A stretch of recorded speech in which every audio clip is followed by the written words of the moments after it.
का बूढ़ा मनकर भी दिल दीवाना होवे लागेला जब सोनी कुमारी जी का आवाज़ के सुने कर मौका मिले। मैं चाहूँगा सोनी कुमारी जी अपनी आवाज़ का शामिल करें और सभी को झूमने और नाचने के लिए बेकरार और बेताब करें। सोनी कुमारी जी क्या बात है, बहुत सुंदर मुस्कुराते हंसते आवत हैं, बड़ा सुंदर गीत एखन गावे।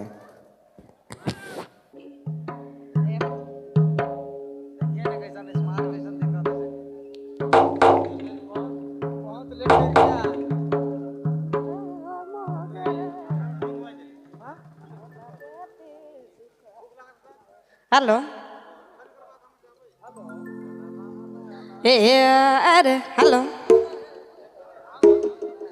जतई भी आवल माय सब क्या होता जमे जमा जो है हेलो ए टूटे दिल पिया सके यमुना रे हो सके टूटे दिल पिया सके